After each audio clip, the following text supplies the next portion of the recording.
Greetings, empowered souls. It's Shelly Bean, the Empowered Oracle. I hope you guys are doing amazing wherever you are in the world. I am in the United States, so for me, it is Saturday evening. But wherever you are, I hope that you're having a great weekend. So, guys, I'm giving my 2 cents about Sinners. So I just came back from watching Sinners, and so there were 2 reasons why I wanted to go and see it. Well, 3. One was because the hype. I kept hearing the big hype about it. And even on YouTube, people have been making, their commentaries about the movie. That was one reason. The second reason was because of the storyline. And, you know, I'm not going to give away any spoilers because for people who haven't seen it yet, but I definitely was attracted to the storyline of the movie. And the other reason is because Michael B. Jordan, I wanted to see how he would do in this particular role, in this particular type of storyline. For me, I've never been, I was never a fan of Michael B. Jordan, and I was never not a fan, if that makes any sense. There wasn't anything basically that kind of like kept my attention on him as far as an actor. Now, granted, I did like him in Black Panther, and that was when he also worked with, that was another Ryan Coogler. I think that's his last name, Coogler. Gosh, I hope I'm not messing it up. That was another one of his movies, Ryan Coogler's movies, as a director. So he's working with him again in this movie, Sinners, by Ryan Coogler. So obviously they have a great relationship. They have a bond and, just a great rapport. So, yeah, I wanted to see Michael B. Jordan in this particular role because I was hoping that, maybe there was a role that he could kind of really like grab my attention a little more and kind of make me feel like, okay, I want to see more of his work. I want to see, I'm interested in seeing more of his work as an actor. And he didn't disappoint. Not not that my 2 cents makes a big difference, but I'm just saying, it wasn't disappointing. He didn't disappoint, and the movie just didn't disappoint either. So, in me being, on the spiritual journey that I've been on, and just evolving on that level, I felt that much more drawn to seeing the movie as well. So yeah, I liked the movie. The movie was good. Now, mind you, I saw this movie at 3:30 this afternoon. So that's like late afternoon time. And the movie is like 2 hours and maybe 15 minutes. 2 hours and 15 minutes. So at one point, the mid part closer to like towards the end, the later part of the movie, the whole time I'm thinking, oh God, I hope I'm going to be able to sleep tonight. I mean, I'm serious. That's what I was thinking. I was like, oh gosh, I hope I'm going to be able to sleep tonight.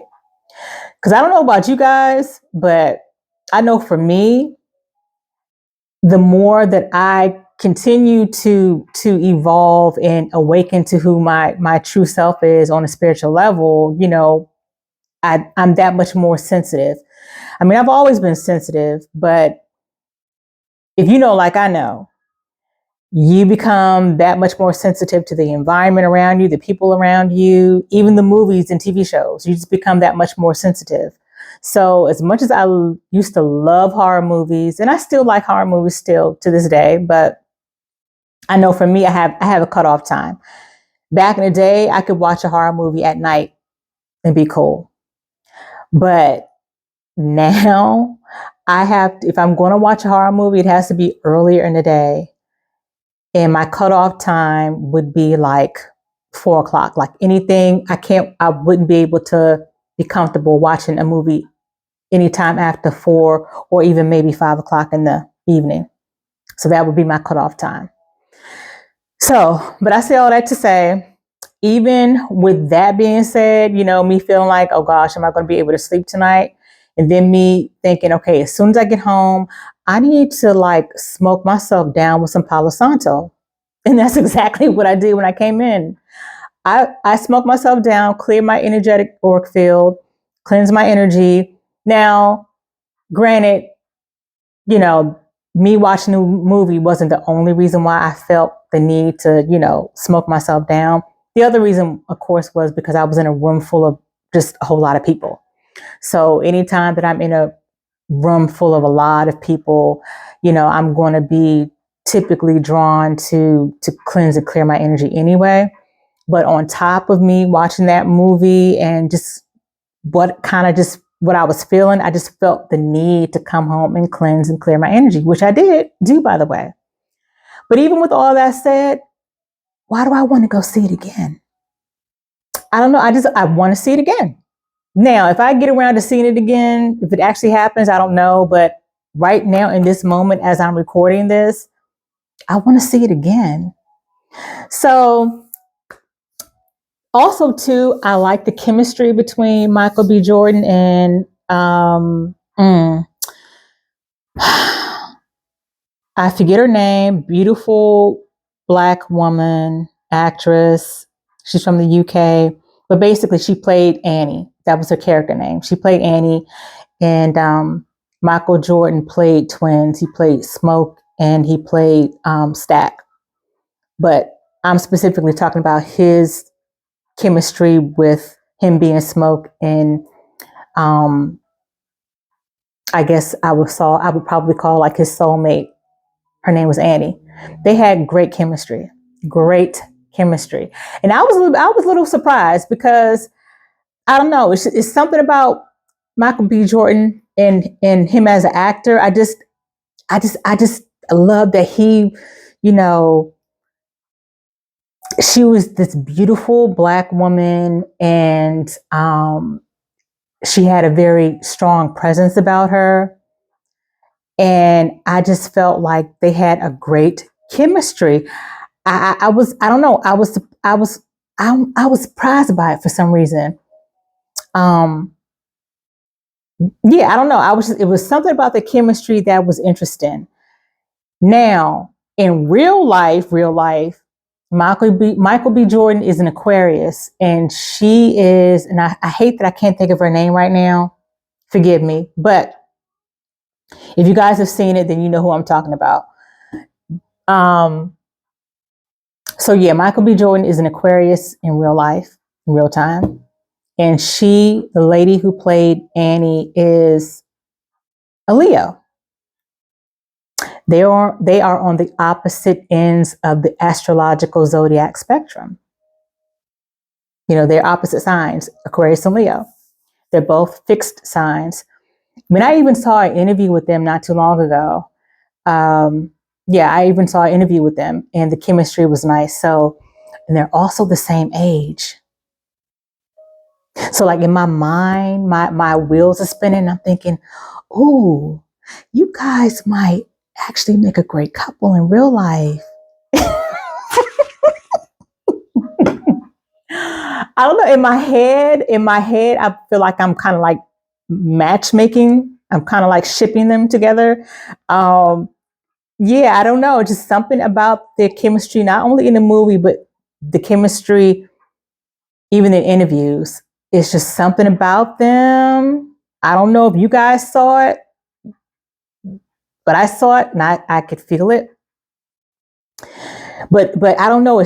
But even on a spiritual aspect, you know, there was definitely, I can't put my finger on it, but there were some scenes in the movie that kind of was speaking to me a bit.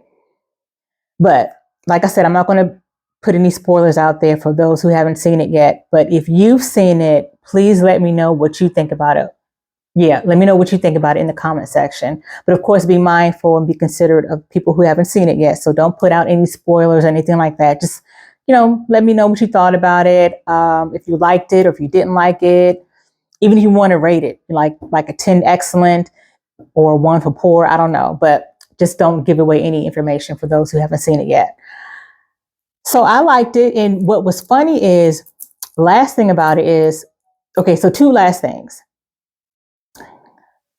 Don't be so quick to leave the movie theater once the credits come up. So just, stick around for the credits. I'll say that. Stick around for the credits. Stick around for the credits. And the other thing is, after the movie was like done, the movie theater had this like really big, loud, awkward silence. Like, you know how sometimes after a movie is done in the movie theater, and the credits go up, you can hear some people in the audience start clapping and stuff.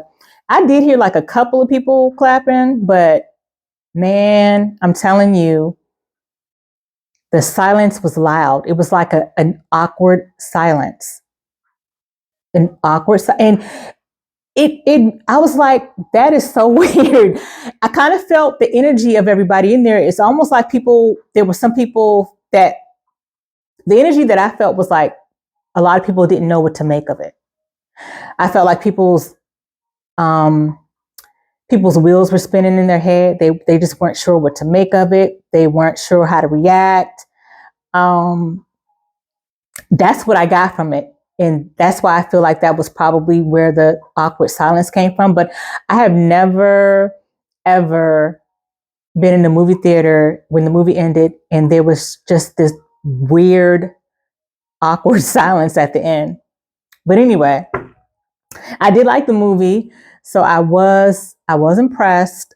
Yeah, I liked it. And for me, as a performance with Michael B. Jordan, as I said, I feel like he's kind of reeled me in a little bit more. So I'm at a point now where I'm now even more curious to see more of his work moving forward as an actor.